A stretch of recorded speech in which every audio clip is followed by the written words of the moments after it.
with you? There's Nikita and I am Adash. Okay, fantastic. Can you see what's on my screen? Yes, we can. Okay, wonderful.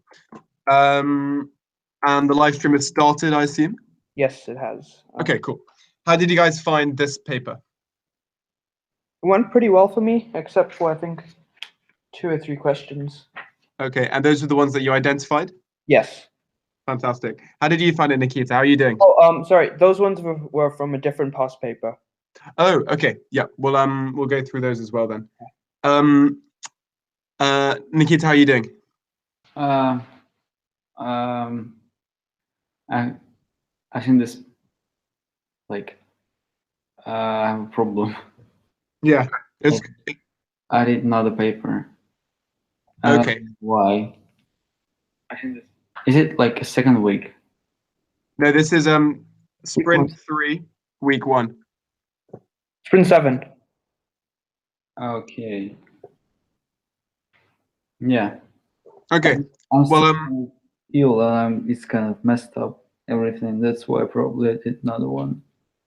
Okay. But this is one that you did though, Adash, May, June 2016. Yes, paper 1. Okay. Nikita, we're going to go through this paper, and we'll just do it at the same time then, okay? Yeah, I have the print here, Adash's print. I will look through really fast. Okay, fantastic. Yeah. Yeah, let's start on those 2 questions which you identified in the beginning then. Okay. It's this one here, isn't it? Yep. So, what was your reasoning? What I saw you said, but talk me through your reasoning again. How did you approach this question? I knew it was an A or B because there's an increased demand, meaning a shift in the demand curve. So goes to the right, increased price.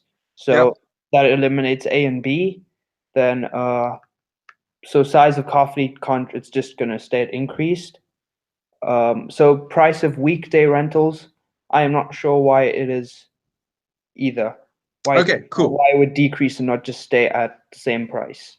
Okay, so the assumption you have to make for this question, and I think the question kind of drives you to that quite clearly, is that it's really 2 different markets, isn't it? Weekdays versus weekends. Yep.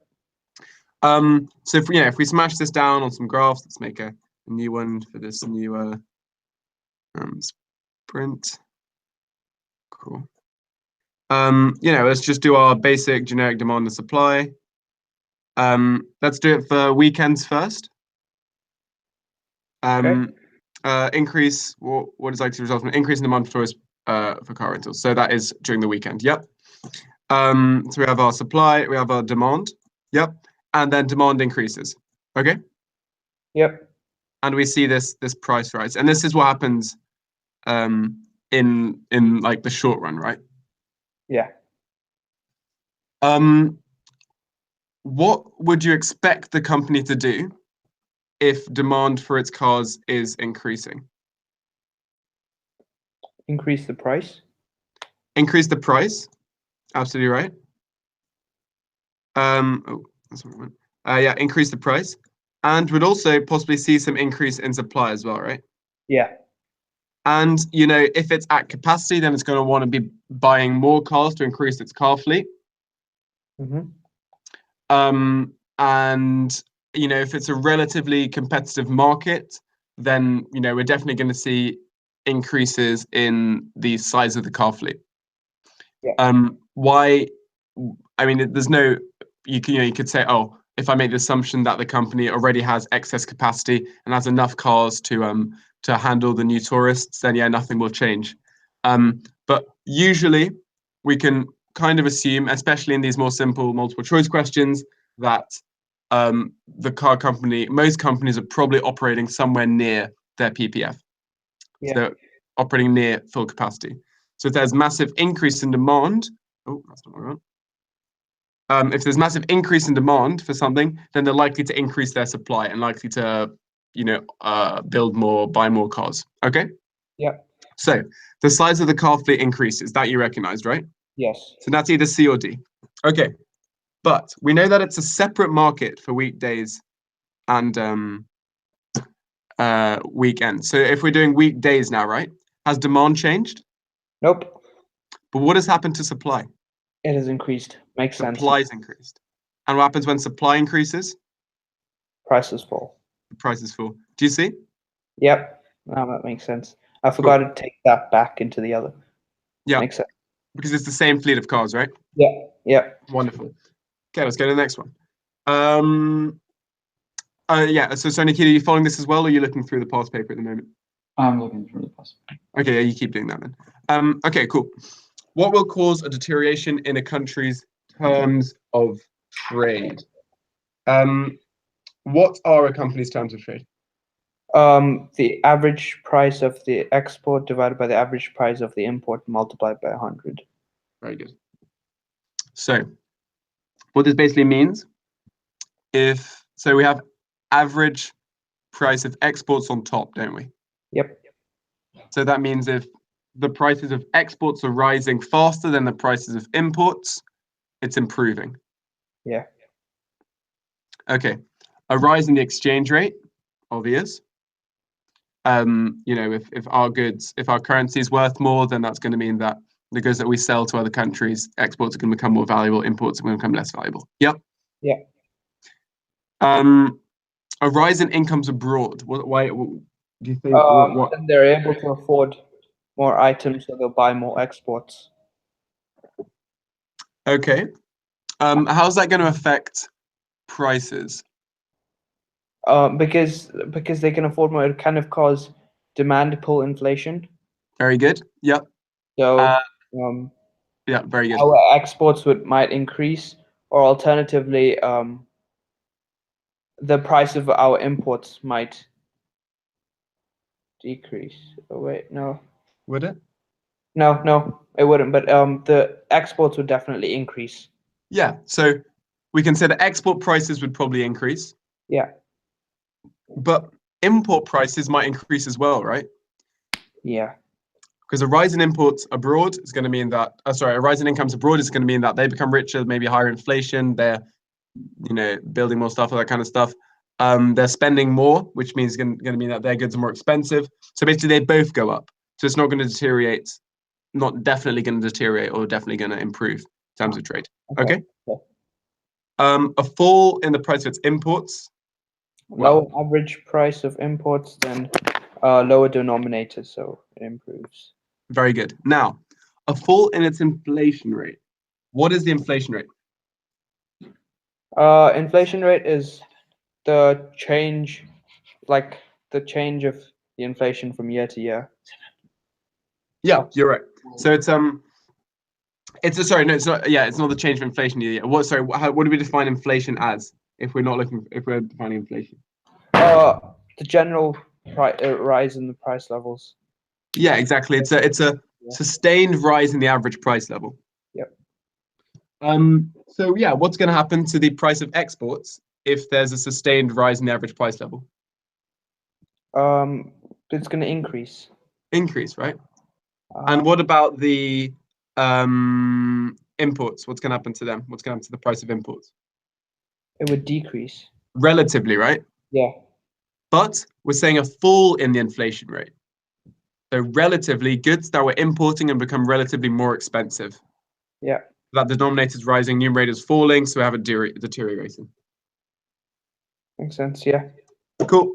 Any further questions on any of those two or something else? No further questions. It's been answered. Fantastic. Thank you. Well done. No, it's really good that you're asking questions like that, and I hope that explanations were useful. Okay, cool. So yeah, you found this paper right. 2 or 3 questions which you'd like to have a further look at. How are you finding it, Nikita? Some of them are really simple, but I have a few questions already. Okay, cool. Well, could you take us through question 1, please?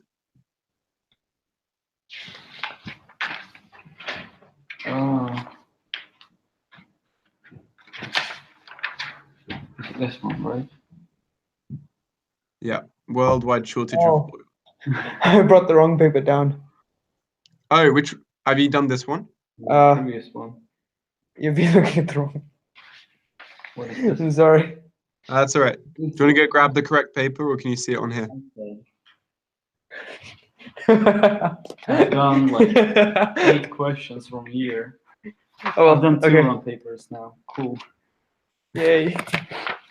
I prepared you for 2 lessons in the future. Thank you. That's pretty nice. But this one,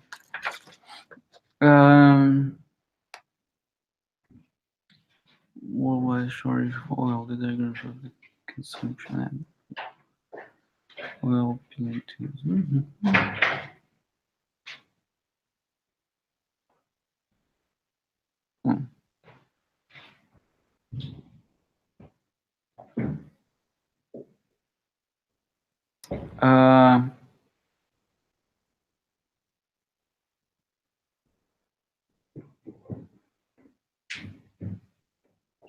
What's the last one? Oh, I can't do it. Can you show the? Can you press answer? hide right at the Yeah. bottom? Oh, yeah, sorry.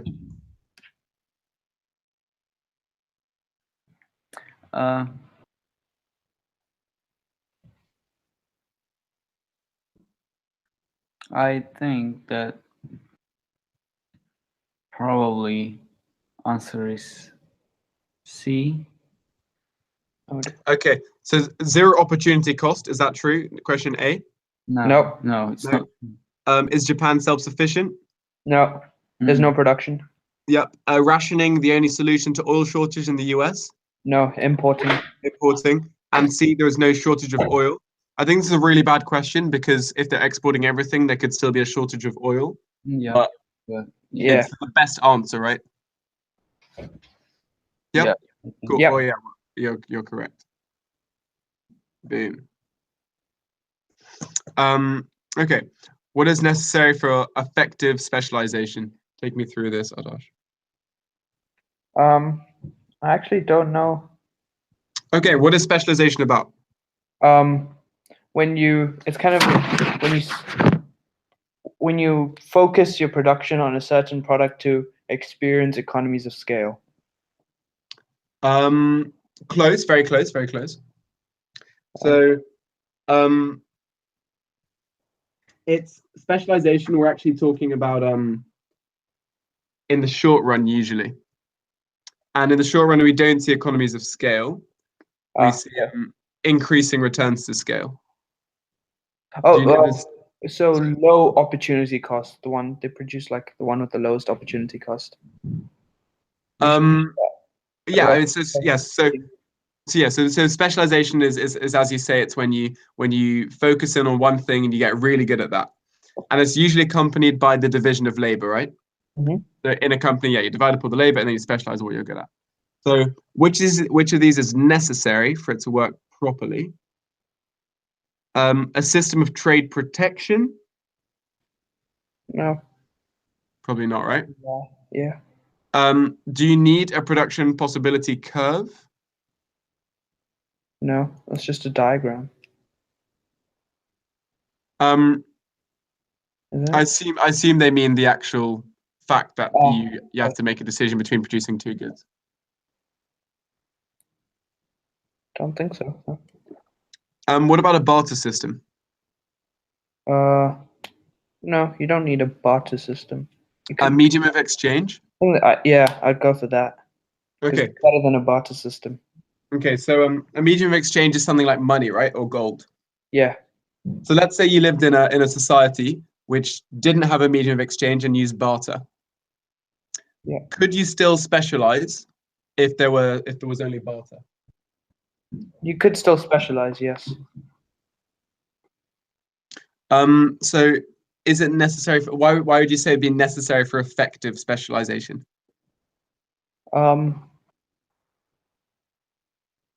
Because then you can like divide it properly. It's hard to trade mangoes for a cow.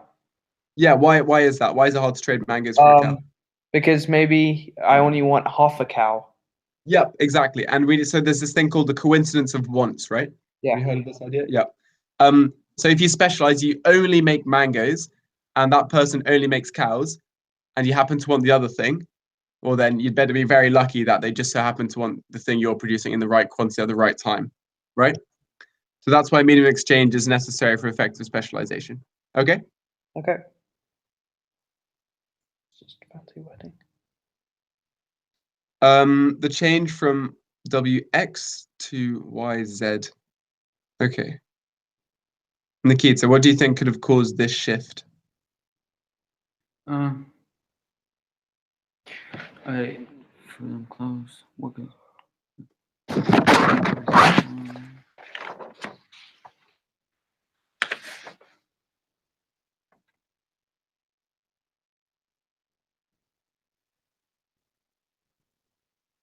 It's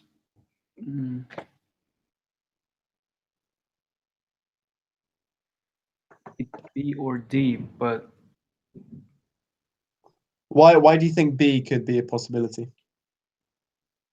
because it's like it shifts from WX to YZ, it's like it means that it's growing, I can say. Yep. And an increase in the rate of interest, right? Yeah. Companies, usually they finance when they want to build new machinery, when they want to invest, when they want to build more factories, that kind of stuff. They usually don't have a lot of money sitting on their balance sheet. They usually borrow from banks or they issue debt, that kind of stuff. That's how they usually finance investment. Mm-hmm. So if there's an increase in the rate of interest, do you think we'll see more or less investment, more or less capacity building? Oh yeah, no, it's not the answer. Yeah, it's not going to be that. So D probably. Yeah, D, discovery of a new resource, right? Yeah. So this PPF is determined by the quantity and quality of the factor of production. So if we discover a new factor of production, a new type of land, then that's going to shift our curve out. Yeah. Happy? Yeah. Cool. Recently, thousands of ancient Roman coins were discovered buried in a field in the UK.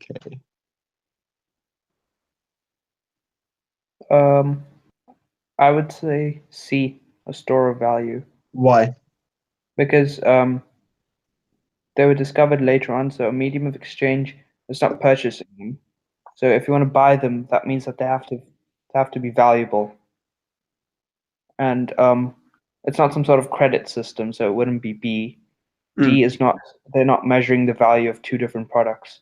So C, a store of value. Do you agree, Nikita? I think so, yeah. Yeah. And I should think that you are correct. See, a store of value. Okay. What describes a market supply curve? What do you think, Nikita? Market supply curve.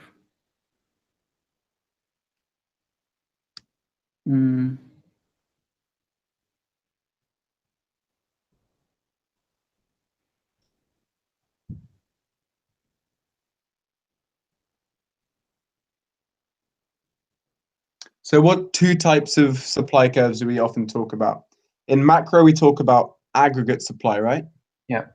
Which is all the supply in the economy.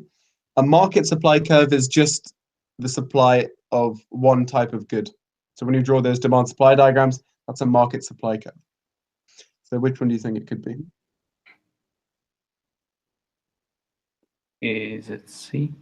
Yeah, because let's say we're talking about phones, then the market supply curve is the sum of all the companies that are supplying phones.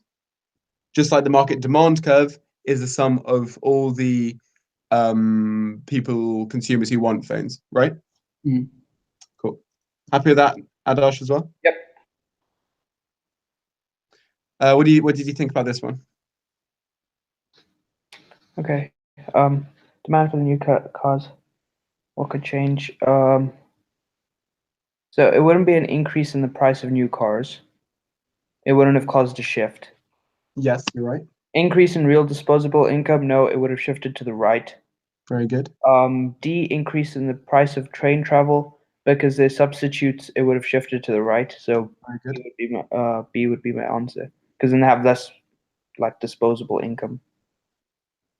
So less because cost of borrowing they wouldn't take to buy. So yeah, exactly. So lots of cars are bought on finance, right? Yeah. Where you pay, £400 a month, whatever, for 5 years, and then you've got your car. If that becomes more expensive, less people are going to do it. Good logic. Some price elasticities and cross elasticities. Nikita, this looks like one for you. Okay. Number 7, right?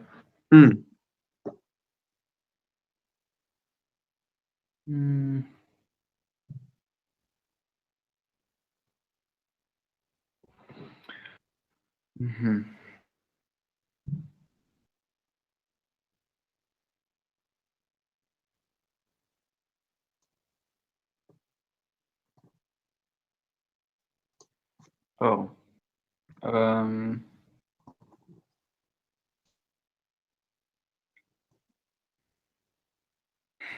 I don't actually know. Okay. Okay. So if we know the elasticity, right? Then we can figure it out. So what formulas are we going to need to figure this out? That's why I don't know. Okay. So rail travel and bus fares, are they substitutes or complement goods? I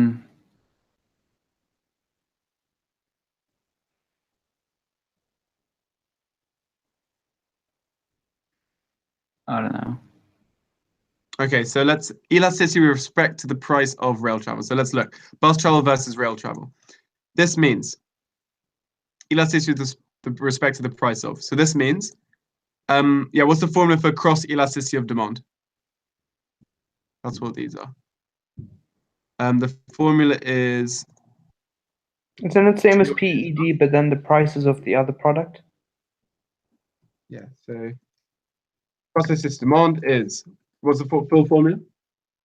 Percentage change in quantity demanded over percentage change in quantity demanded of the second good, of good B then. Oh, sorry, not quantity, price. Sorry. So which one's on top, which one's on the bottom? Pardon? Which one's on top and which one's on the bottom? Price or quantity? I thought quantity was on top. Yeah, very good. Okay. And PED? Same as the bottom, but both of them are the same good. Yeah. Okay, cool. So these are the two formulas we have, Nikita. Yeah? Yeah. Okay. So complements, are they going to have a positive or a negative XED?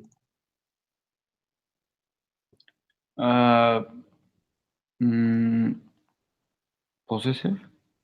Let's have a think. So what you're saying is that if there's a positive change in the price of one of the complements, then there's going to be a positive change in the quantity demanded of the other complement. So if the price of Xboxes increases, then there's going to be more demand for Xbox games. That's what you're saying if it's positive. True? Yeah. Do you think so? If the price of Xboxes goes up, people are going to be buying more Xbox games? Probably people will buy less Xboxes and thus less Xbox games, right? No, I mean, if the price of Xbox... Is it the connection between changing the price of Xbox and Xbox games? Yeah, exactly. So it's demanded of good A divided by the percentage change in price of good B. That's what cross elasticity of demand is about. It's how they relate to each other. Okay. Okay. So complementary goods are going to have a negative XED. Whereas substitute goods, what do you think they will be? Positive. Why?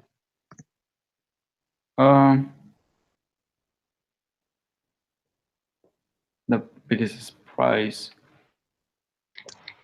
or the percentage in the quantity and price of the same good. That's why it's positive. Yeah, exactly. So it's if the price of a substitute increases, then you're going to start buying good A more, right? Okay, cool. So now let's go back to our formula.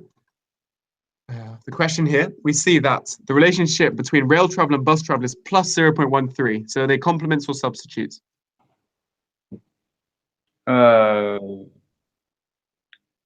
Substitutes. Yeah, which would make sense, right?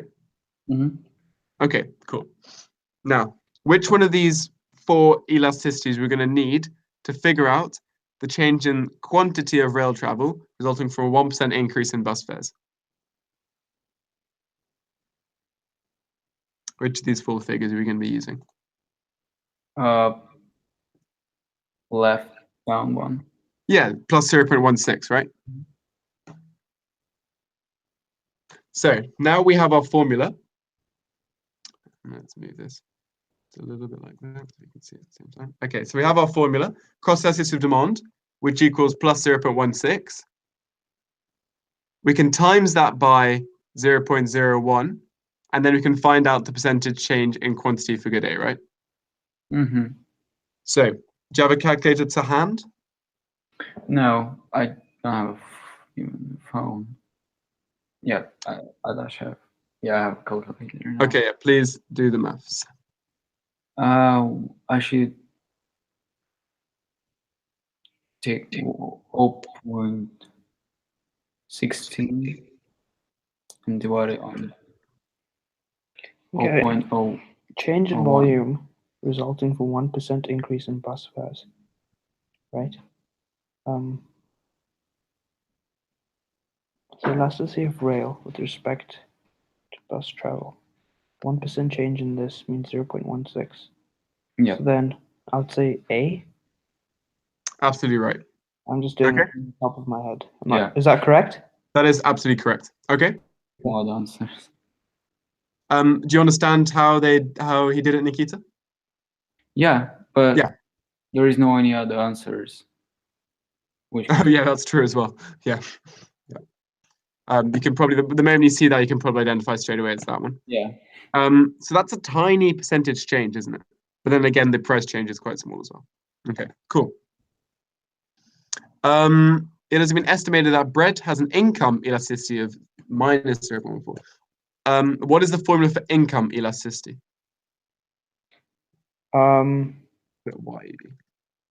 Same as the others, but instead of price, it's income.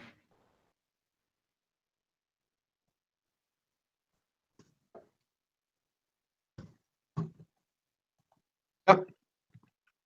Cool. So it was measured as present income elasticity of minus 0.04. What does this tell us about bread? B, it's an inferior good. What is an inferior good? Increases, as income increases, the quantity demanded decreases. Very good. It means it's like a lower quality. Yeah, exactly. People want, because they're now rich enough to afford cake, right? Yeah. Okay, very good. So the definition of an inferior good is a good with a negative income elasticity, which you got perfect. Agreed, Nikita? Yep. Cool. What is the opposite of an inferior good?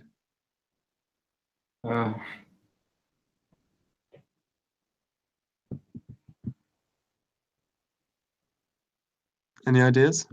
Normal. Yeah, normal good. Oh, cool.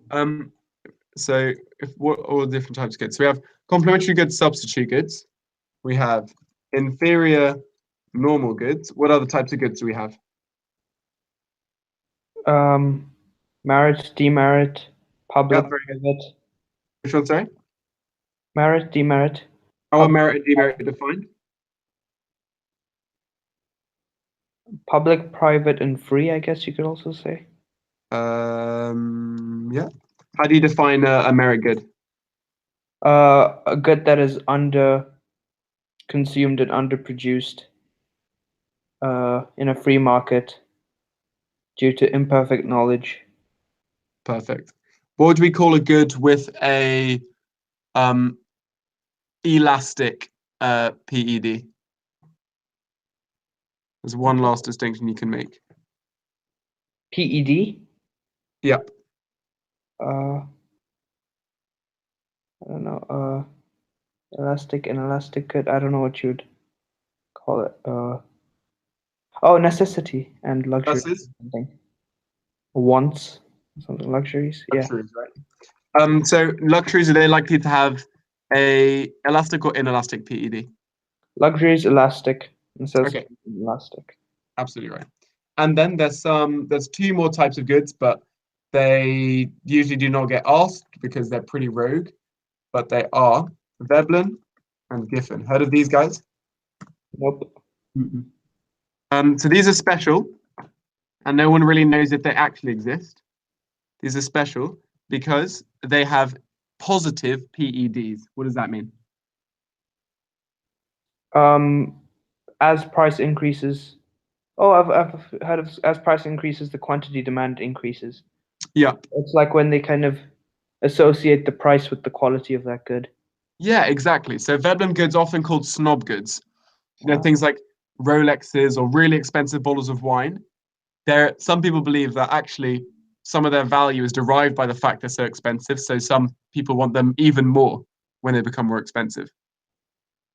Makes sense. That's what a Veblen good is. Okay. Yep. Named after an economist, Thorsten Veblen, who wrote a book called Conspicuous Consumption, and it's all about how people buy stuff to impress their friends and this kind of stuff.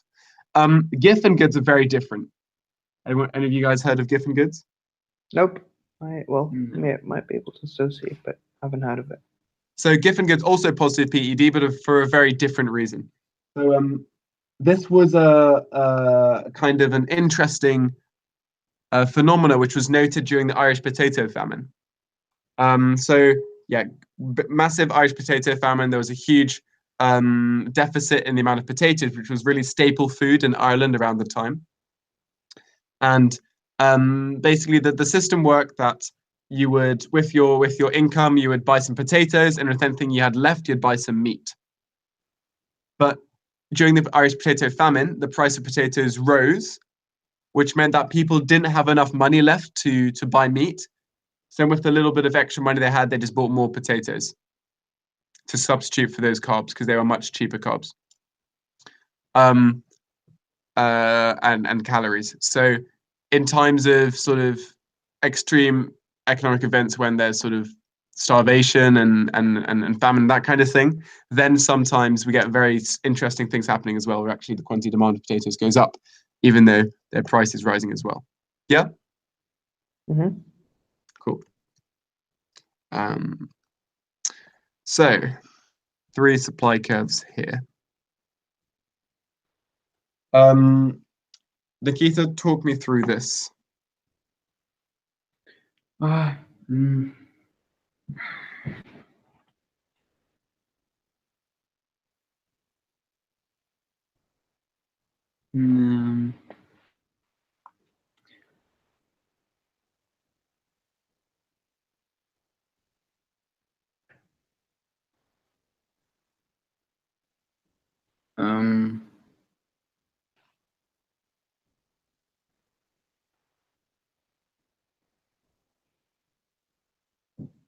Start with curve SX. I think. Can I because the price elasticity of good Y is equal to 1 anyway, right? So you started with good Y. Okay, so how did you figure that out? What's the formula for price elasticity of supply?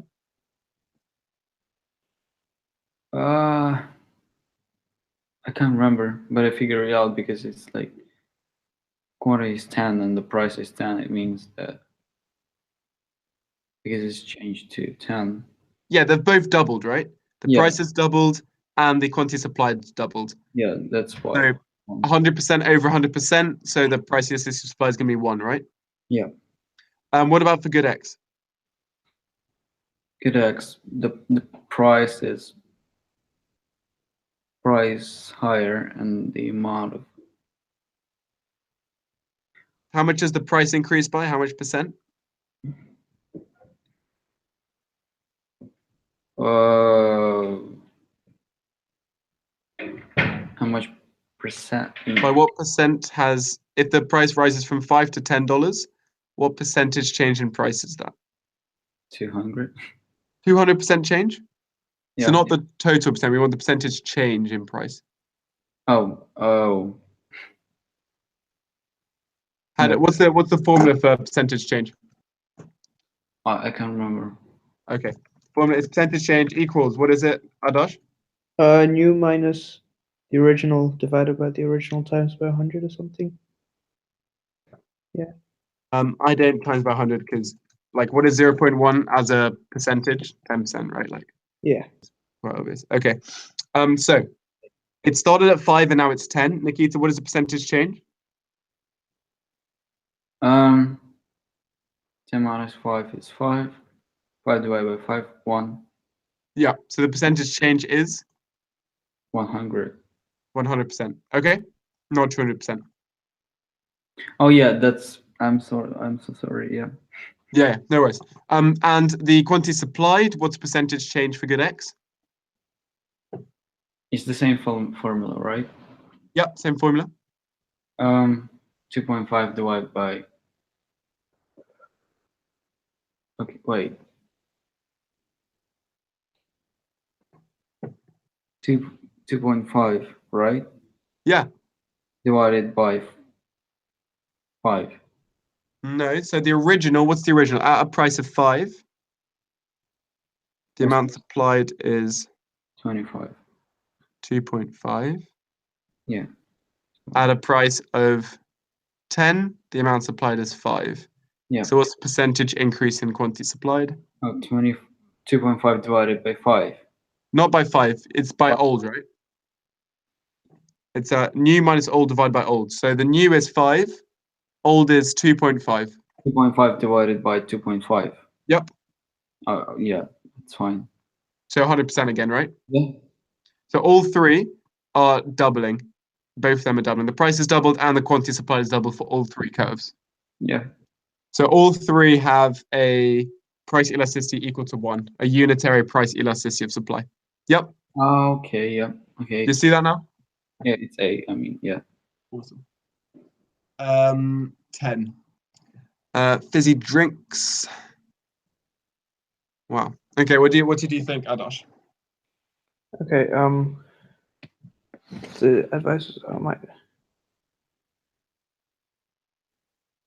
Okay, so the demand curve would shift to the left.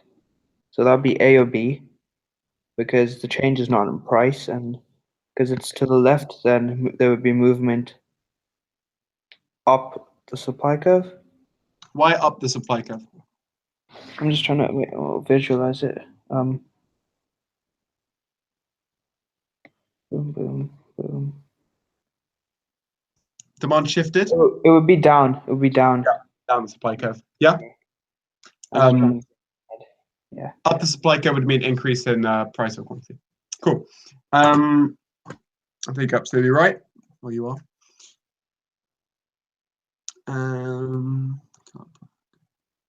Okay. Oh, Nikita, you always seem to be getting the tricky questions. What do you think about this one?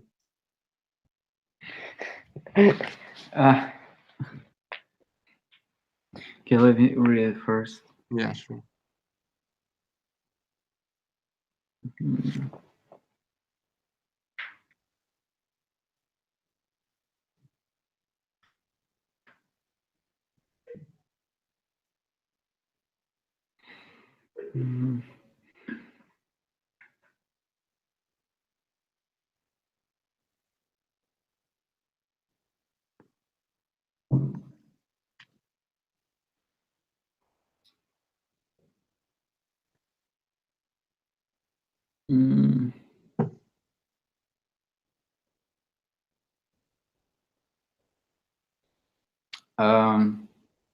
Probably it's D. I think you're correct as well. So, what is going on? Why do we have what is? Explain this diagram to me, please. There is 4 different days. Yeah. And why do you think the supply curve is straight? Because it's always the same amount of car parking places. Yeah, exactly. And then D4 might be like a Saturday when everyone wants to use the car park. Yeah. So if you want to use the market mechanism, you're gonna have to vary the price depending on what day it is, right? Yeah. What would happen if you set a fixed price at, I don't know, P1? P1. Yeah. That's kind of. I mean, if you, as I understand, it's not a public good. This car park, right? Well, I mean, what is the definition of a public good? I mean, yeah, I understand what you mean. Like, okay, if you own the car park, you will never, you can have much more profit if you're not gonna fix it on a P1.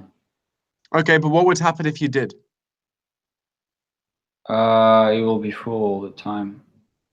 Yeah, so all these cars, right? On day 2, this many people want to use it if we track that across. Massive quantity. Mm-hmm. So we're going to have to find some other allocative mechanism to divide up who gets it. So who do you think is going to end up getting the car spaces? Can you repeat, please? Who would end up getting the car spaces in the car park? If you set a fixed price on D2.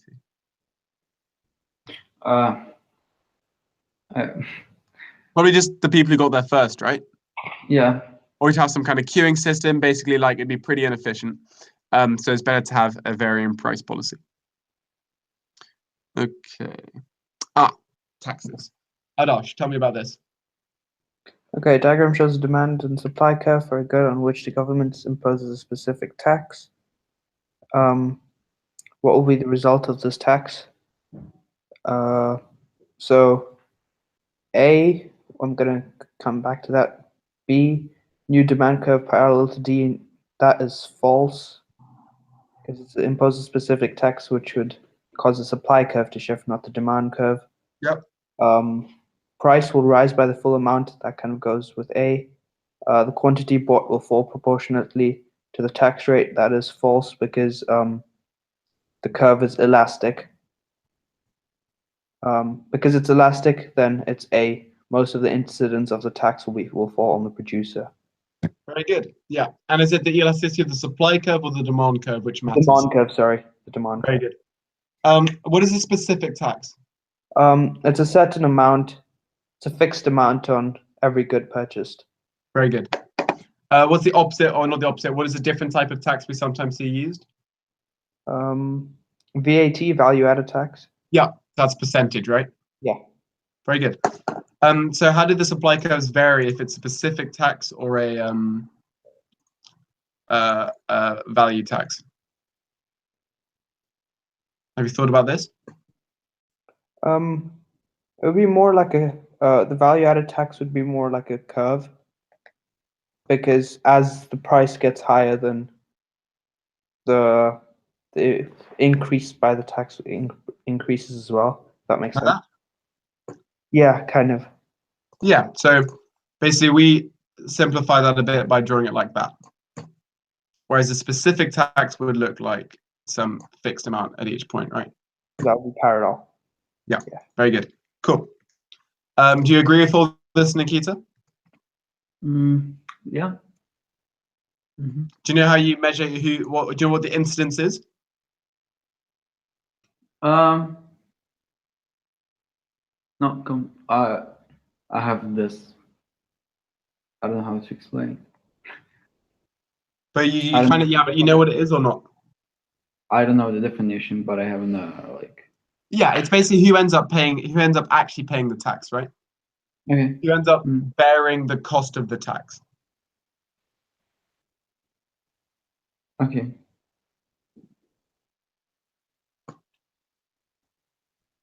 Okay. What did you think about this one, Nikita?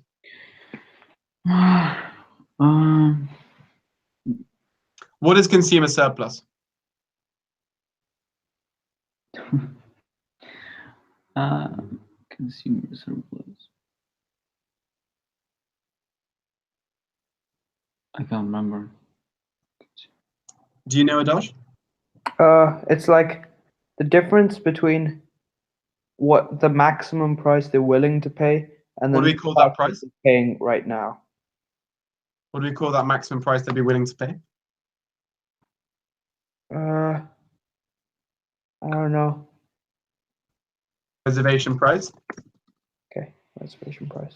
It's the reservation price minus price of good. It's basically how much extra benefit you are, right? So reservation price, the max you'd be willing to pay, exactly right about that. And so if you're willing to pay £100 for it, that means you kind of value it at £100. If you can buy it for 60, well, then you're £40 better off. Oh, consumer price. That's what consumer surplus is.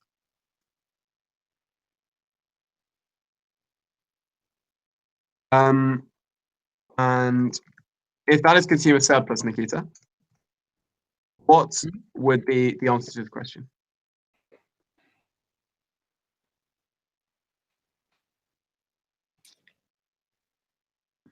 What is consumer surplus in the beginning when the price is $5? Price is 5. I just I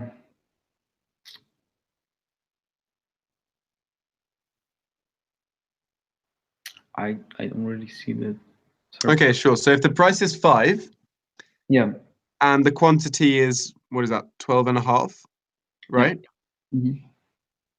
The first person who gets it, right? The quantity, let's say over 1. The first one person who gets it is willing to pay like 30 for it and gets it for 5. This person is willing to pay 25 for it and gets it for 5. This person is willing to get 20 for it and gets it for 5. 15, 10, until we're there. So this consumer surplus is the area of the triangle. Okay.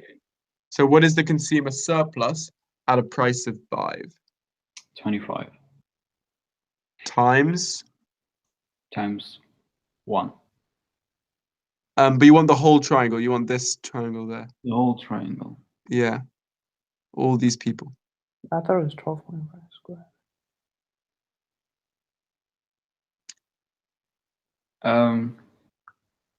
Okay. When the price is 5. Yep. It's 25 divided by 12. Oh, wait, like times 12.5, right? Yeah. So this is the times by half again, because it's Sorry? half base height for a triangle. To find the area for triangle, it's half base times height. So wouldn't you have to do 12.5 squared? Half times by 25 times by 12.5. Yeah, exactly. So this is 5. And this is 12.5, and up here is 30. And so yeah, talk us through your reasoning, Adosh. The area of a triangle is half base times height. Yep. Then 12.5 times by 30 minus 5 times by half. Yeah. So it becomes 12.5 squared, right? Yeah. Okay. Now the price rises in a $5 step. It rises from $5 to $10. Yep. What is the new consumer surplus? This is easier. 20 times 10. Divided by 10. No, so what? you want this triangle here, don't you? Yeah. So you timing 20 times 10 times 0.5, right? Mm-hmm. So the new consumer surplus is 100. Yeah. So sorry, what is 12.5 squared? Sorry, I'll just quickly grab a calculator. 12 is 144. 156.25. But do you even have to get values? Can't you just say it's falling by a decreasing amount? How do you know that? Because if you look at it as like a triangle, each time you go up, it's like it's decreasing by like 1 block, and then that triangle stays there. Okay. Does that make sense? Like the first drop, it drops by 3 blocks. Then it drops by 2. Then it drops by 1. So how do you? Yeah, we could look at it like that, right? But how do you also know that A is not the correct answer? At a constant rate. Yeah. Because the quantity is, how do I put it?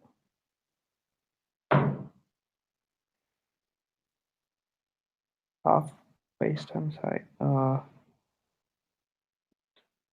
It's not like, I don't know how to put it. Like,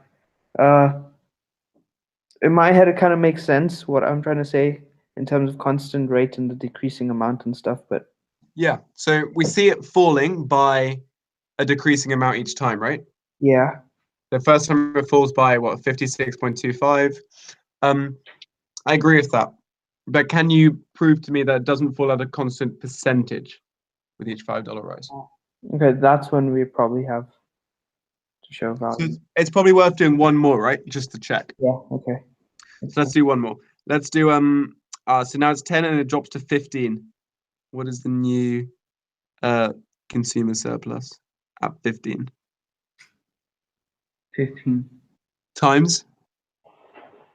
7.5. So the area is 7.5 squared, right?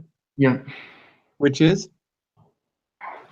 I don't know. 7.5 squared.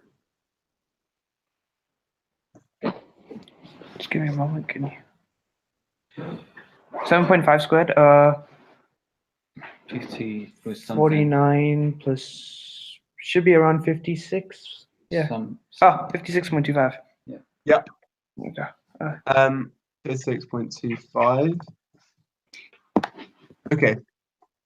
So first time it drops by 56.25, and then it drops by, what is that? 43.75. Mm-hmm. And now we can see that it's not the constant percentage change. Okay. Yeah. Mm-hmm. Another way that we could have seen that without sitting down and doing all the maths is, so do we see that the percentage change in price is changing a lot, right? First, it's 100% change in price. Mm-hmm. Then it's only a 50% change. Then it's only a what is that, 25%, only smaller. And whereas the quantity side of things, multiplying by that, is falling at a smaller rate in the beginning, which means that the percentage change is not going to be constant through the whole time period. Okay. Yeah. Mm-hmm. But if you're not sure, then it's literally worth just sitting down and calculating it. And so, yes, Nikita, do you understand this idea of consumer surplus now? Yeah, I think so. And what about producer surplus? What's that about?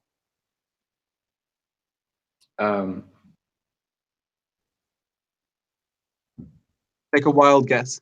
This is supply, that's demand. Would you still call it reservation price with producer surplus? You wouldn't. I don't think there's a term, because really it intersects somewhere for most goods down there, so it's just 0, 0. Not there's really a reservation price. This would be the market price. Up top, this area is consumer surplus, and this area down here is producer surplus, and it's just that same mathematical formula to figure out how much it is. Just area that triangle. Yeah.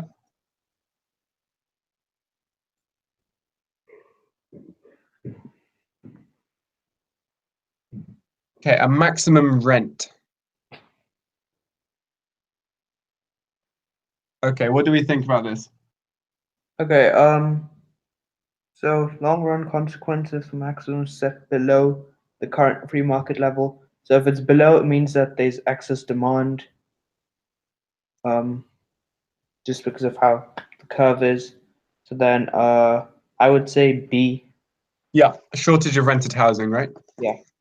Can you draw a diagram for that, Nikita?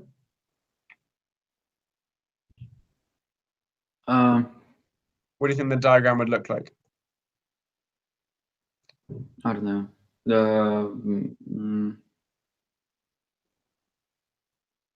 No, I don't know. So in the short run, what do we think the supply curve for rented housing would look like? Elastic or not elastic? In the short run. It would be like the parking spaces one, would it? Yeah, it'd be quite inelastic, right? Mm-hmm.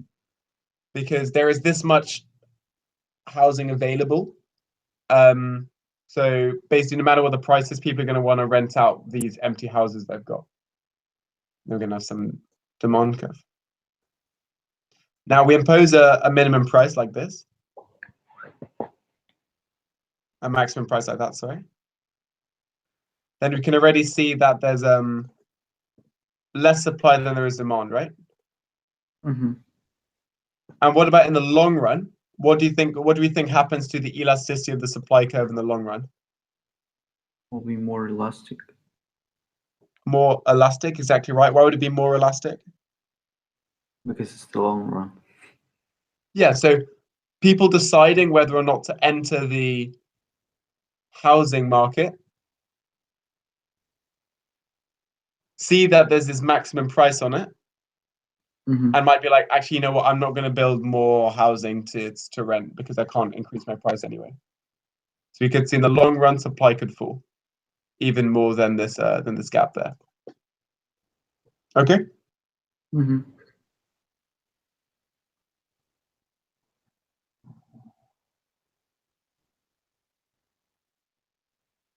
What do you think about this one, Nikita? Tax revenue. Diagram shows the models for curves and equals.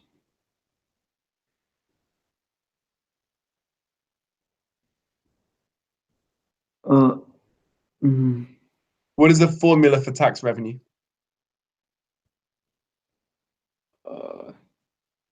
Tax revenue. Tax revenue. Yeah. I don't know. So the government has put a tax on this. Yeah. It's going to be some specific tax, you see, because the two supply curves are parallel. Yeah. The tax revenue is going to be the number of units they tax, so the quantity, times the amount of the tax. Okay? Yeah. So what's the new quantity? How many units are they taxing? 10. And what is the amount of the tax? 4. It's the amount of the tax is the difference between the two supply curves. How much the supply curve has been raised? Oh, I'm sorry. 5. Yeah. So it's 5 times 10, so it's 50. 50. Yeah. Yep. Mm-hmm. Will you remember that formula for next time? I hope. Okay, Adash, what do you think about this one? Country uses an income tax under which the first 10,000 is tax-free. Next to that, is taxed at a top rate of 40%. Levies a sales tax of 10% for most products, although some essential goods are exempt. Okay. So what? Okay, so more equal distribution of income. So you kind of want some sort of progressive taxation system. Yep. So you would either have higher top rate of tax or lower tax-free allowance. Okay. And then why would a lower free tax allowance make a more equal distribution of income? Oh wait, no. Yeah, it wouldn't really. It's not that ideal, but out of the 4, that would probably be my top 2 options. Okay, so a lot of people say that a higher tax-free allowance is actually making things more equal, because most of the rich it won't affect anyway. Yeah. Sorry, yeah. So yeah, if you want to make things more equal on the income side of things, it's probably A or B. A or B, and then sales tax, because it's for everyone, then lower. Yeah, and especially because goods are a higher proportion of your total income if you're less rich, right? Yeah, it's regressive. Yeah, very good. Do you know what a regressive tax is, Nikita? So a regressive tax is a tax that affects the poor more than the rich. Okay. Whereas a progressive tax affects the rich more than the poor. Okay. So something like a poll tax, which have you guys heard of the poll tax? Nope. So Margaret Thatcher, have you heard of her? Yeah. Yeah. Okay, very right-wing prime minister, and basically she basically lost office. She basically got kicked out of the prime ministership, kicked out of the White House, 10 Downing Street, because she tried to introduce a poll tax. A poll tax is a fixed amount of tax which everyone in the country pays. So everyone in the country pays £500, for example, of tax. Is that regressive or progressive? Regressive. Yeah, hugely regressive, right? Because £500 could mean nothing to rich people, but could be massive for poorer people. Yeah. Whereas something like having a increasing rate of tax like that is very progressive. Ooh, interesting. What did you think of this, Adash? Okay, so DD is a demand curve for an agricultural commodity. Supply curve, and S2 is supply curve in period 2. Broken curve. Parabola. Okay. Government offers a buffer stock scheme fixing the price at OP1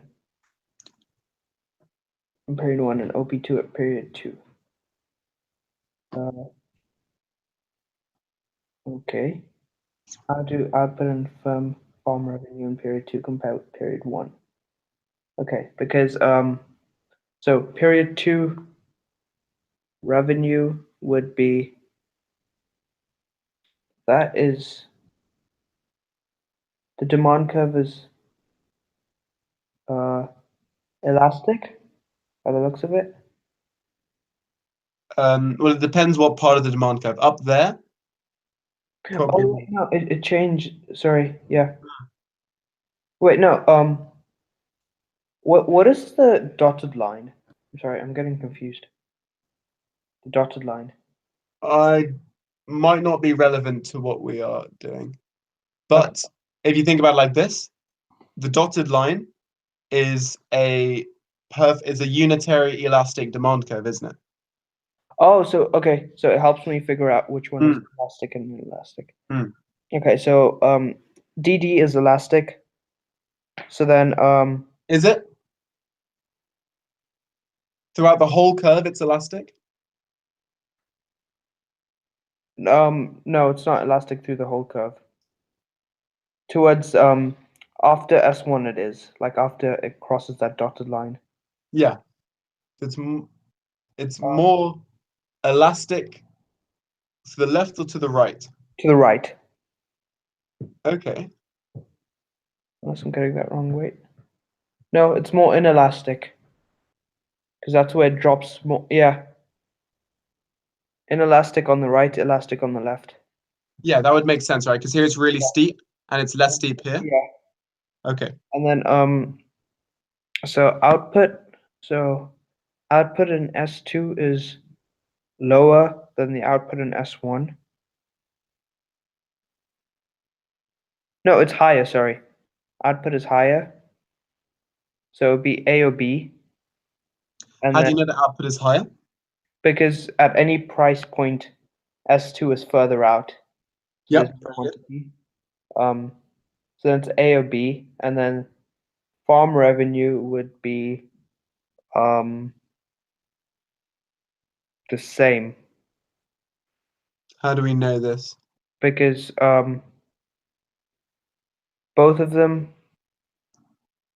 or it's like P1 and S1 intersect on the unitary price elastic curve. Yes. So so then it's same revenue throughout if it's unitary price elastic. Not sure if I'm doing properly. Very good. Quite complicated, but if you sit down and just think about it, okay, this is a unitary elastic curve because it's a rectangular hyperbola. Okay. Okay.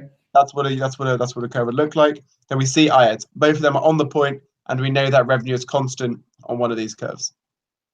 Yep. Yep. Did you understand the reasoning there, Nikita?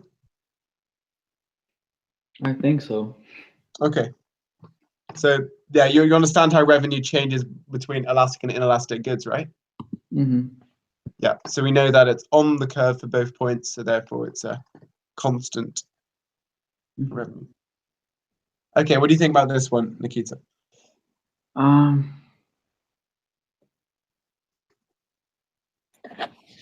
Government side to prolong by transferring.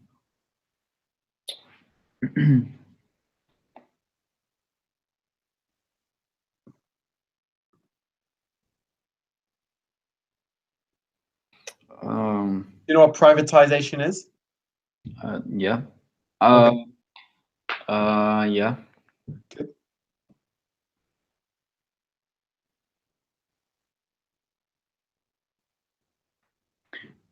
I.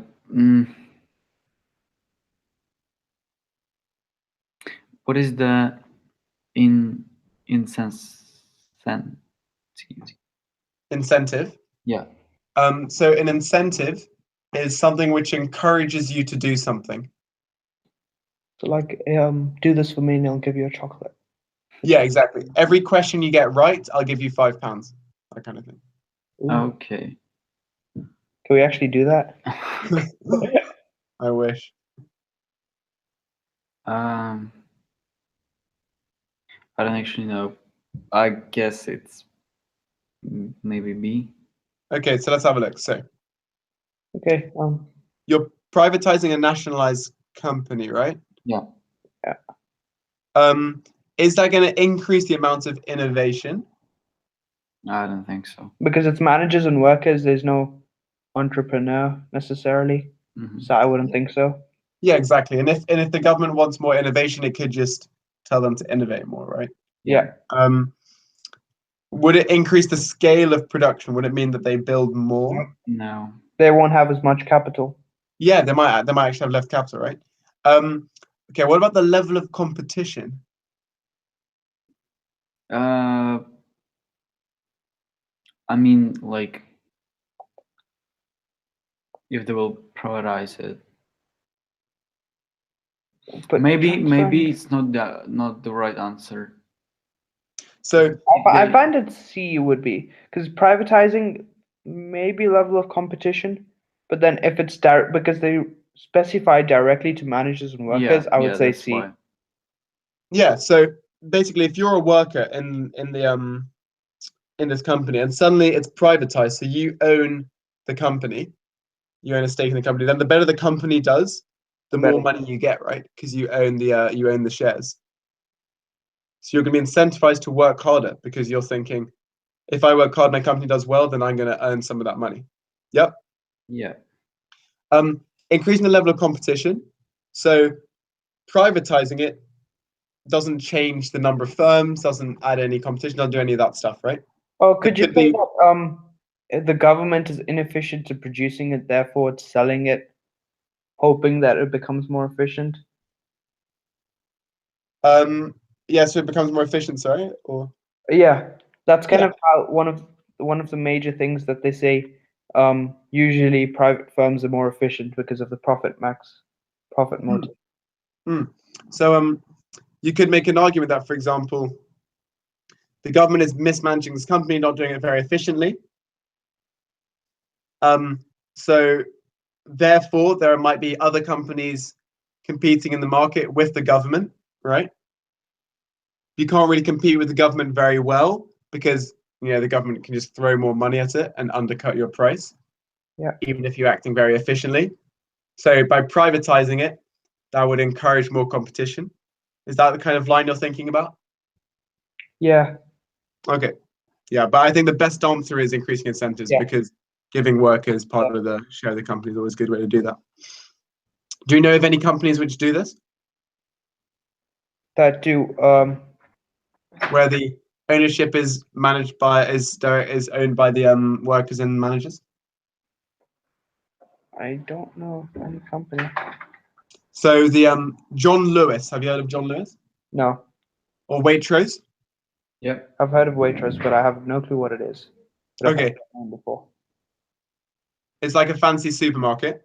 And John Lewis and Waitrose, they're two companies. They're the same. Well, they're owned by the same company, and it is entirely owned by the people that work there. So they are all the equity is owned by the people that work there. So that obviously creates very interesting incentives for how the companies operate.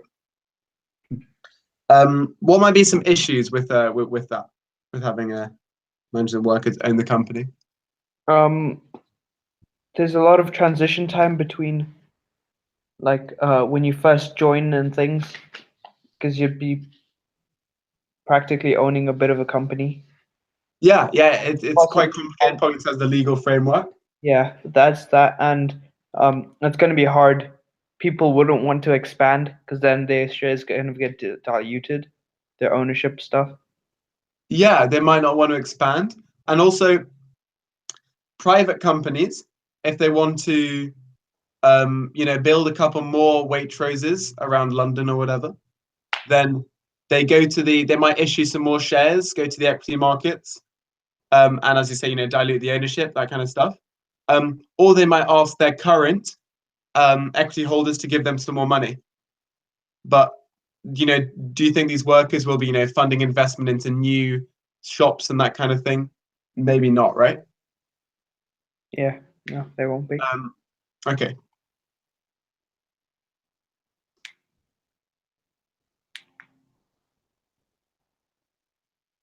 What did you think about this, Nikita? 19. Yep. Mm.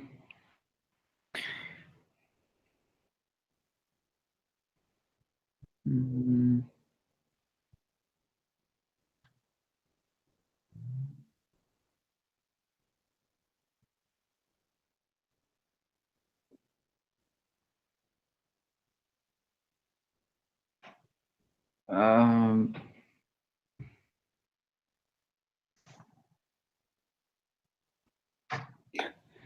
I think there is only one answer. Why? Which one? A. I agree. Others, they're not suited at all. I mean, tax increasing is not going to be positive. Imports as well. Imports is not going to be positive. Savings, like how it can be. What is this actually? Savings. Yeah, I mean, savings could be positive. But want to like reduce aggregate demand and then in turn cause the economy to like go into a slump kind of thing. If people save more, sorry? Yeah, if they save more. Yeah, definitely. If we see more people saving, we see aggregate demand falling.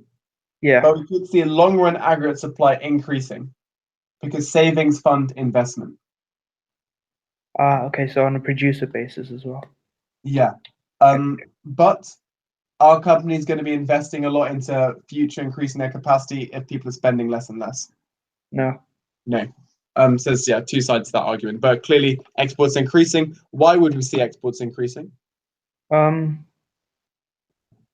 Because they have excess kind of like stock they can go and dump in a foreign market. Yeah, that's one way of looking at it. Or you could say, C, consumption has fallen, so aggregate demand has fallen, so prices are going to be lower. Okay. So relatively, our goods are going to be cheaper, so exports are going to increase. Yep. What? Okay, take me through 20, Adash. Okay, so an economy is initially in equilibrium, point X in the diagram, okay? Introduces a supply side policy measure which causes the economy to move to point Z, okay? Causes the economy to move to point Z, okay? Supply side policy. Which supply side policy? Okay, so you need an increase in demand and a decrease in supply. Very good. Okay, so a cut in income tax to increase incentive to work. That's an increase in demand. Cut in unemployment benefits. Possible increase in demand. Why could that increase demand? Sorry, I mean, yeah, that doesn't increase demand. That reduces demand. Sorry, I was thinking of like the supply of labor. I don't know what he was thinking. So C, rise in government spending on education increases demand, but that wouldn't reduce labor productivity. So B and C are out. A is the only one so far. Privatization of key industries, which results in an increase in economic efficiency. Economic efficiency means more supply, but there's less. So D is out as well. So Very A good. is the answer. Do you agree, Nikita? Yeah. Do you know what the three types of policy are? Supply side policy, Not really. I have like imagination about this, but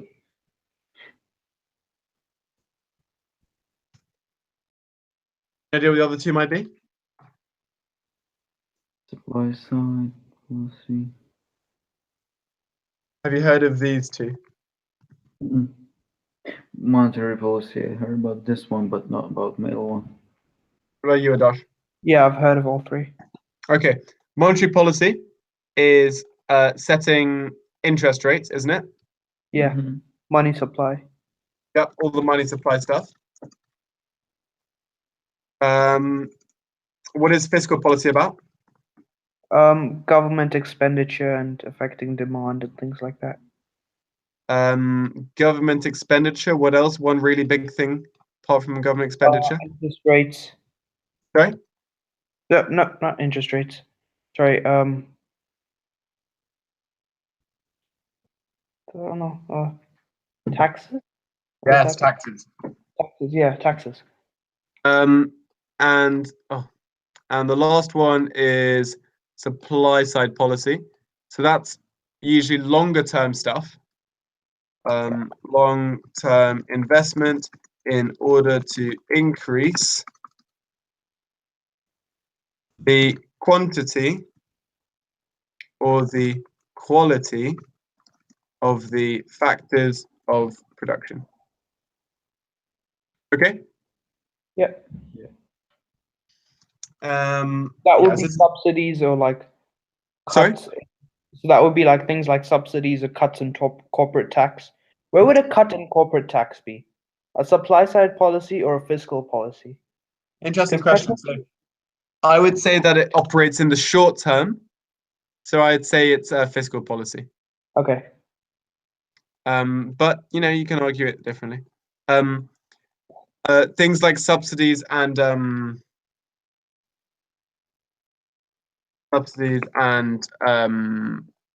call that market policy. Actually, I'll put that in. It's either things like subsidies are a bit dodge, but I'd say they're more market policy, but they're kind of also fiscal policy. These are quite similar. But they're not supply side policy because they're subsidies. Okay. This is subsidies. They're closer to fiscal policy than they are to supply side because they're not very long term. Okay. Yep.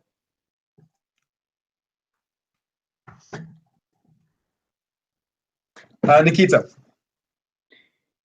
Yep. What's this? 2022, right? No, 20. Yeah, 21. 21. 21. Oh.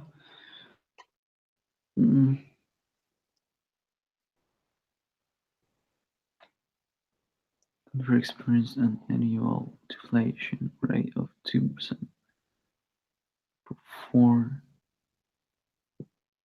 successive years. Which thing was correct?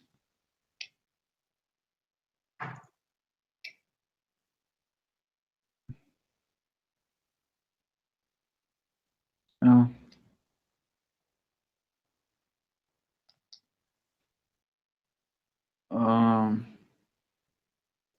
It's not about value of money, right?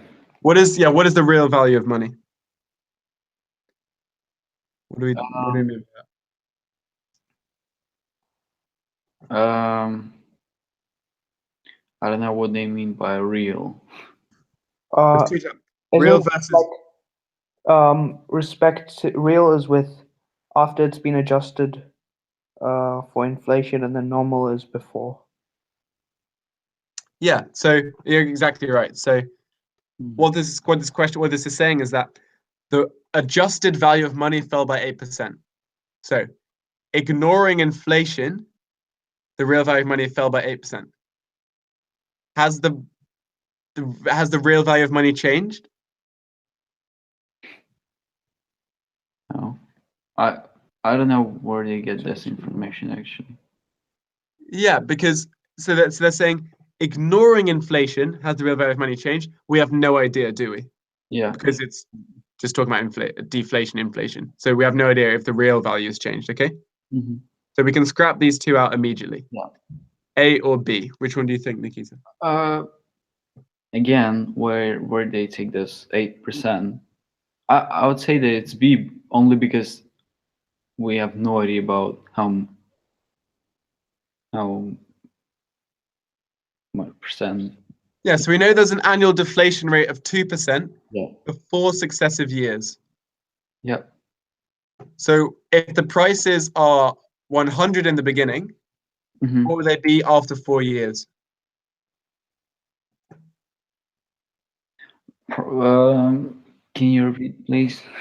If prices start at 100 and there's 2% deflation for 4 successive years, what would be the final price level?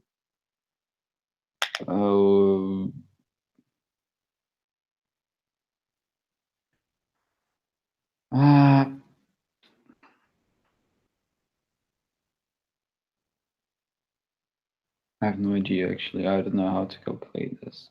Okay, so what would be the price level after 1 year if the deflation rate is 2%? In 98. 90, yeah. It's like 98. And then if it fell by another 2%, what would it be about? Like each year it fell by 2%, right? Yeah, exactly. Like 100 minus 8. That's 96.04. So 96 point something, right? Yeah? Yeah. And if it fell by another 2%, it would be 94.11. No, it'd be like a higher decimal than it was before, right? Do you see it'd be a higher decimal than it was before? Yeah, but it's 98 times by 0.98 is 96.04. So. Oh, is that the actual answer? Okay, yeah, that's better. And then? And then it's 94.1192. So do you see that we're falling by less than 2 every time, aren't we? Yeah. This is 1 year, 2 years, 3 years, and the last figure is? 94.1192. 92.236. Something. Less than 8. Okay, so less than 8. Agreed? Yeah.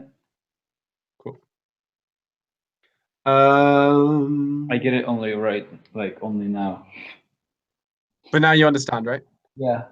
Yeah. Okay, what about if it was inflation for 2% for 4 successive years? Would it be the price level rose by 8% or the price level rose by more than 8%? Or less? More, I guess. Yeah, because it compounds, right? So you'd have 102, then 102 times 1.02, so it just keep increasing. So you'd end up having like, I know, 1.109 or something. Yeah? Yeah. Okay, durable US manufactured goods. What do you think about this, Adash? Okay, orders for durable US manufactured goods from computers to aircraft fell 7.3%, the biggest fall for a year. Reason for change, because there's a change in trade, big orders change, so I would say there's an expansion in foreign markets. Because they specify US manufactured stuff, so expansion in foreign markets, reduced inflow in the financial. Oh wait, no, it was recession. Sorry, recession in foreign markets, reduced inflow in the current account. So D. Okay, agreed, Nikita. Yeah. Sorry, I don't know why I was thinking expansion. Yeah, no worries. I mean, if you're thinking expansion, as in they're making more planes in foreign markets. Yeah. I was saying recession in my head, but yeah. I don't protection in between.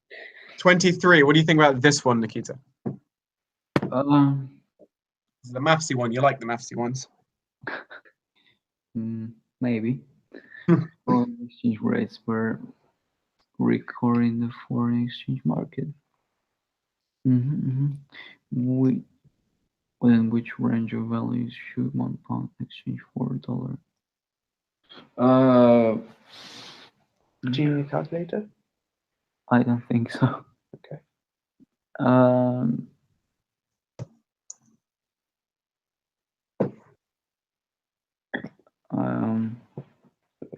Within which range of values should £1 exchange for a dollar? What do it actually mean with which range of values? Like Should it? Okay, so if I give you £1, right? Mm-hmm. How many dollars should you give me? Should you give me less than 0.50? Should you give me between 0.50 and 1? Should you give me 1 and 150? Like if I give you £1, you should give me 1.208 euros. Yeah, but what's the question here? Within which range?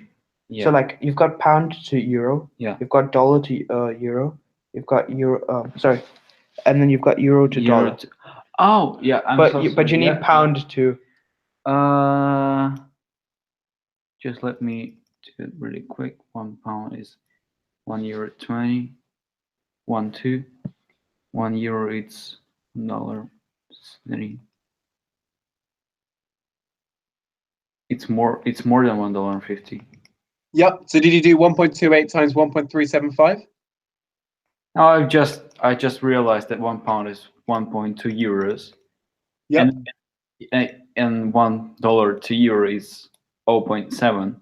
It anyway more than 1.5. Yeah. It Very just good. if the difference between euro to pound and dollar to euro, if the difference could be less, I will think about C, but it's D. Yeah, very good. And a quick way you can check that is you can do 1.02 times 1.375. Mm-hmm. Yeah. Cool. Ooh. Okay, what did you think about this, Adash? You've got your terms of trading. For me, so sorry? It was kind of straightforward to me. Yep. So I did x over 125 equals 120. Oh, sorry, x over 125 times 100 equals 120, and then change was 50%. Yep, sounds good. Yep. Do you agree as well? Do you know how they calculated this? Just 1 second. Yeah. You know what terms of trade the formula is? Just as I said, how he calculated it's right. Yeah. Okay. What is the formula for terms of trade? In terms of trade. Yeah. You said it today or no? Yeah, he did. Yeah, that's why I'm like confused. Oh, sorry. Did you say the formula? What are you thinking? Yeah, we went over it today. Awesome. Value average price of exports over average price of imports. Oh. Times by 100, but yeah, doesn't really matter. Times 100 kind of goes without saying. Yeah, should we just do it quickly? Yeah, so that's the formula. Mm-hmm. Average price of exports over average price of imports. If a country's imports prices rose by 25%, but the terms of trade still rose 20%, how much more should export prices have increased to make the trade rise by 20%? Oh. Yeah? Oh, okay, yeah. Mm-hmm. Okay. Talk us through this question, Nikita. The diagram shows the production possibility curves for two countries, X and Y. How can B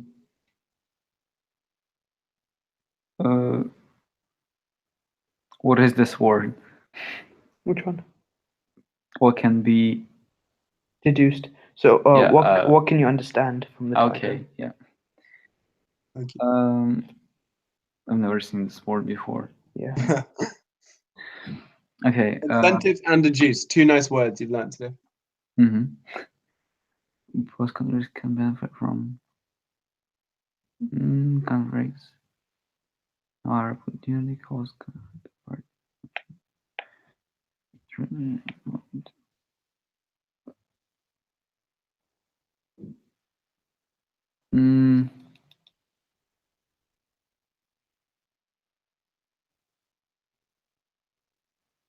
Is it the answer D because they parallel? Okay. And what does that mean if they're parallel? I mean, for them, they're producing, like, I don't actually know, but like for me, it's like, I mean, this country needs like this amount of good L and this amount of good M, and comparing, like, I mean, the country Y just sometimes bigger than country X, and because they're parallel, probably is density. I don't know, maybe. I don't know. Okay, let's do this. This is the one of the most important topics in economics. Do you know what this topic is about, Adosh? Have you heard of it? Pardon? Sorry. You know what we're talking about here, and do you know what this topic is? Yeah, it would be the international trade and things. Yeah, exactly. And we're specifically comparative advantage. An absolute advantage, yeah. Yeah. Okay. What is absolute advantage? It's when two countries produce two goods, and then one country produces both the goods better than the other one. Like No, in opportunity that's cost. comparative advantage. That's comparative? Yeah. Oh. Well, okay, not necessarily. So two countries produce goods with Good. different opportunity costs. Specialize in good with lowest sorry. Yeah, okay, no, you are right. Yeah.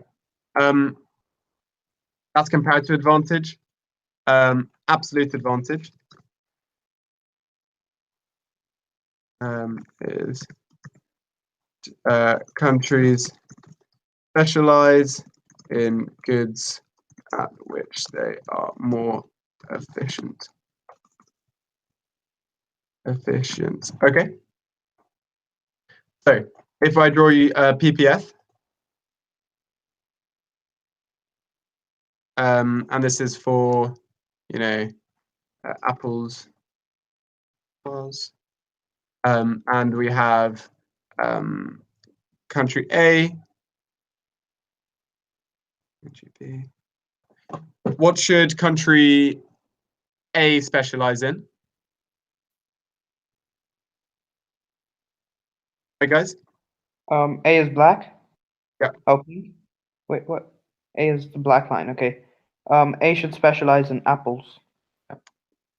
Yep, and so it should produce at this point, and B should produce this many cars, right? Yep. And do they both benefit from this?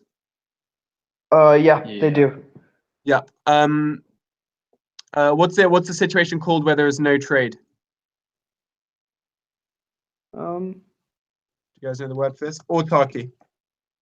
Okay. Okay. Autarky is a situation with no trade. So wouldn't that be like the question that we're dealing with? Because it's parallel lines? Yeah. We'll move on to that in just a second. Okay. Sorry. No worries.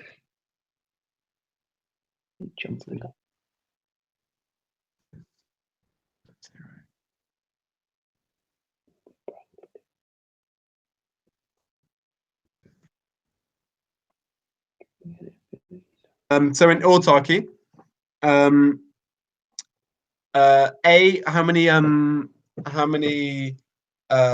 if A wanted to produce some mixture between the two, what could they consume? What do you mean? Sorry. So A is deciding. A is just working on its own. It can produce either 20 cars or 100 apples. Yeah. Probably it'll want to produce some mixture of the two, right? So maybe like 9 Any number. and Just choose any number you want. 90 and 2. 90 apples and 2 cars. Combination. 90 apples. And drive around to 2 cars. Do you agree, Nikita?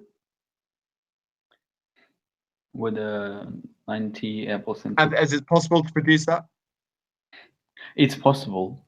Yeah, it would be somewhere over there, right? Yeah. Okay.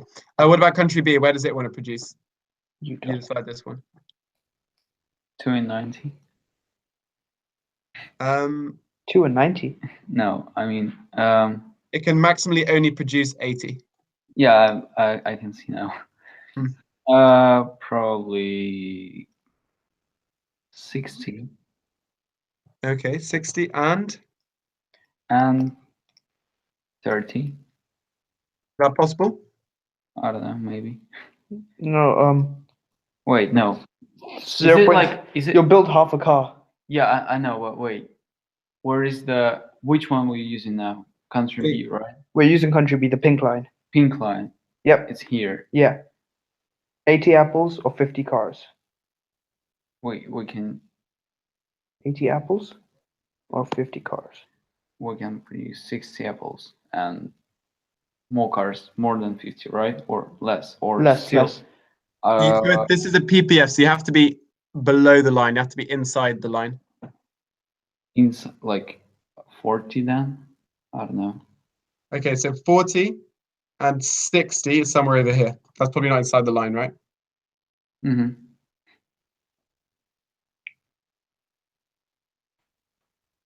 If it made 60, then it's diverting 75% of its production to apples. Yeah. And 25% to cars. So how many cars could it make? I still cannot understand what. Is it the fact how the PPF works, or is the fact that there's two lines? No, how it works, I understand, but I don't know. Okay, let's say they were making 40 apples. Okay, let's go nice and easy. Yeah. How many cars could they make? Half the people in the country are making apples, 40. 25. I mean, the other half are making cars. 25 then. 25, exactly right. Okay? Yeah, but okay, yeah. So what about if it was 60? That means that 75% are making apples. Sorry? We produce half a car. Would you? Well, yeah, you would. Like, how many? Yeah. But yeah, just mathematically you would. Yeah, I mean, this could be thousands of cars, right? This is probably millions of apples. Yeah. How many would it be, Nikita? 75% of 80 and 25% of 50. 40, maybe less than 40, I don't know. Yeah. So if we're making 60 apples. 38.25. I said 40, but it's like the first time I said 40, but it's a bit less. And the 60 is the very bad example, right? Yeah, so sorry. Oh, wait, sorry, 40 or 60 apples or cars? What are you talking about, sorry? I'm talking about, like, if I took 60 apples. Yep. It's not like not like an amount of cars usual. I mean, it's like 40 and something else, or 35 and something else. It's not the right example. Yeah, and it wouldn't be within the curve, right?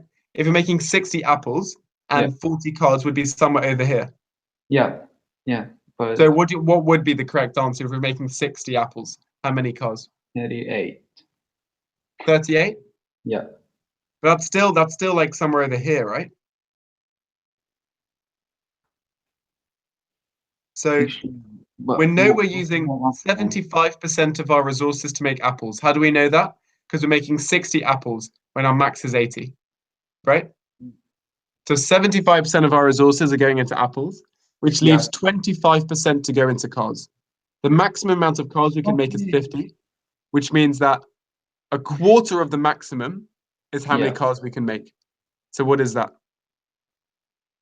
It's actually about 15, less than 15. It's about 12.5. Okay. Yeah. You see how we figure this out? It's quite tricky, but if you just remember, take that as a percentage of that, and then you know how much is left, and you can take that as a percentage of that. Yep. Okay. Cool. Agreed, Adosh?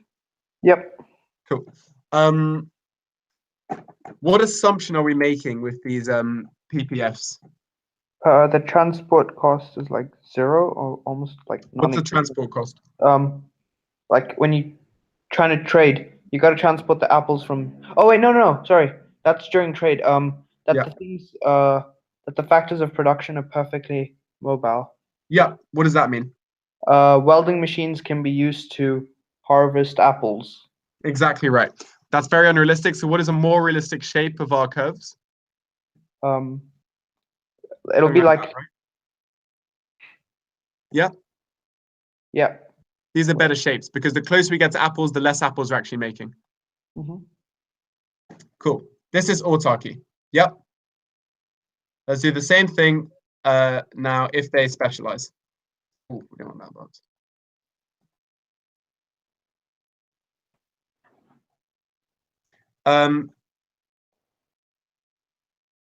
So now we're going to do this with trade. Get this whole thing, move it down a bit. Okay. So we said that country B would specialize in apples, right? A, isn't it? Isn't A smarter to specialize in apples? Yeah, sorry, A would specialize in apples. So how many apples would they make? 100. Very good. 100. 100 apples. And how many cars? 0. How many? What about B? What's 50. apples? No, 50. Oh, cars. 50 apples. Yeah. Yeah. Yep. Mhm. Okay. Let's change this number once more. We'll see why in a second. Let's make that 40 apples, okay? If country A makes 40 apples, how many cars could they make? 60, 12. Let's see if you're right. That would be 60%, 12. Yeah.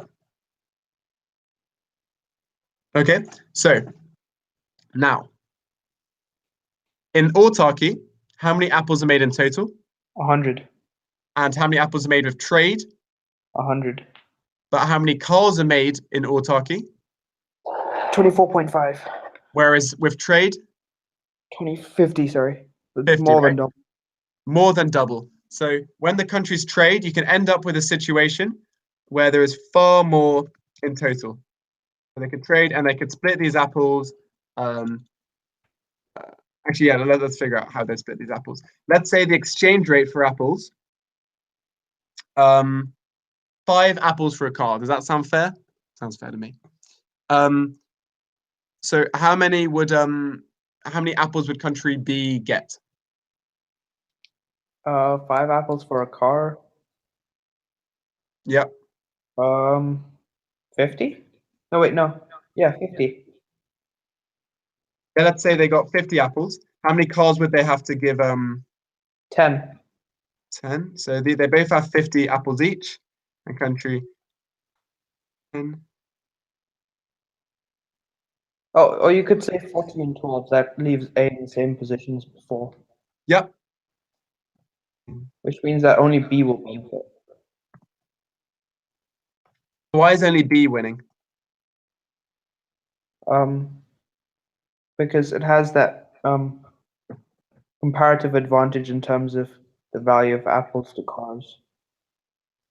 Don't use the word comparative advantage because that's Sorry, it has that like higher ratio. Yeah, it has like a terms of trade advantage, doesn't it? That's the word. Okay.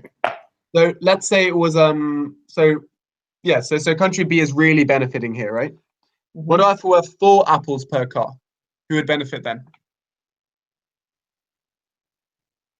Pardon, could you repeat that, please? What about if it were 4 apples per car? Who would be benefiting then? 4 apples per car. So this at 40. Then 4 apples, 60. Then you get 15 cars. Oh. Yeah, 15 cars. That'll be down to 35. Yeah, they still benefit. So now we can argue that both countries are benefiting. Sorry? B is 35, not 45. Sorry. Yeah. Now we can argue that both countries are benefiting, right? Yeah. Before they got 40 and 12 and 16 and 12.5. Now they got 40, 15, 60 and 35. They're both better off. Okay? Mm-hmm. And we see that depends on the terms of trade. Okay? Yep. Do you agree that depends on the terms of trade? Yeah. Yep. Okay. Now let's do one last example. Just to make this really clear. If these curves were parallel, what would change?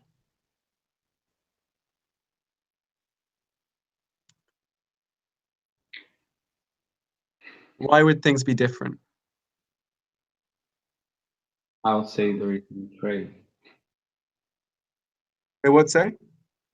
I would say there is no trade between them. Why they need to trade? It's 120 and 50? Or 24, okay. Yeah, so these curves are now parallel. And Nikita thinks it's because they don't trade. So let's have a look. So in autarky, what could they, let's just do this super quickly. In autarky, what could they consume? You do A, Nikita, Adash, you do B? Yeah. 100. But they want to split it up a bit, right? Because they don't just want only. They want some mixture of the two. If they're on their own, they don't just want apples. So country A would have how many apples? 50, let's say. Which means how many cars? 10. Adash for B? 60, 12. Okay, now with specialization, what does country A specialize in? Apples. Okay, how many do they make? 100. How many cars does country B make? 24. Now how many apples are being made in total? 100. 100, which is slightly less than before, right? We're making 110 before. How many cars being made? 24. And whereas 22 cars were being made before. How could they? So can we make it so this is so the numbers are the same? Let's make this one 50. Okay. Which would mean how many cars? 10. Oh wait, no. I'm sorry. 14. The other way. 14. So do we see that it's the same number of cars produced in total and the same number of apples produced in total? Yep. Yep. So there's no benefit to trade when the countries have parallel lines. And this is because they have the same opportunity costs, so there's no way to benefit. Okay. Okay? Yep. It means that my answer was right? What did you say? I said they don't need to trade because they're parallel. So it's D. Yep. Trade between X and Y will not take place. What is not associated with greater economic integration between countries? Adash. Okay. Not associated. So everything else is associated with greater economic I would say B. Increased. Yeah. Because quotas are maximums that can be imported, right? Yeah. So it's still kind of like saying, "Hey, you're not my enemy. I dislike you." Yeah, exactly. Okay, let's do the next question. What is not a valid justification for an import tariff, Nikita?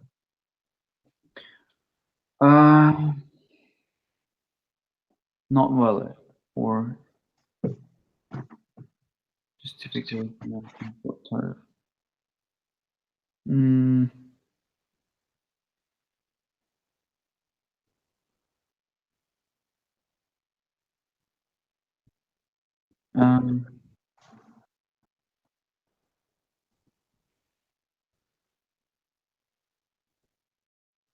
I don't actually know. Maybe I don't know. Okay, so an import tariff would be like saying no, any steel that comes into the country, we're going to slap on a 10% tax on it, right? Yeah. So what's going to happen to the price of steel in the country if you slap tariffs on it? It's going to increase. Yeah. So Yeah. So you can say that imported inflation, that doesn't make much sense, does it? Yeah. Mhm. It's gonna cause it. That's the one that's gonna increase the price. Do you see? Yeah. Okay, 28. What do you think of this one, Adar? Okay. Increase in interest rates, an example of which policy? So it can't be A or D because interest rates, that's monetary. Increase in, so contractionary or expansionary? So it's going to be increased interest rates, lower spending, so B, contractionary. And it's monetary policy, right? Yeah, B. Very good. 29, Nikita? Possible policies government might use to reduce the deficit of current account of balance payment, including WHO government cuts, interest rates rise, and tariffs. Which two policies would be classified as expenditure reducing?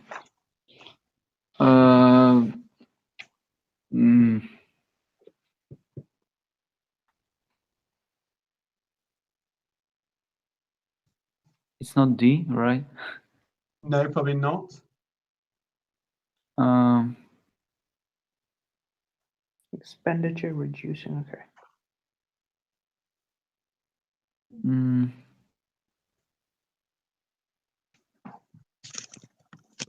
When they say devaluation, it's of the exchange rate, right?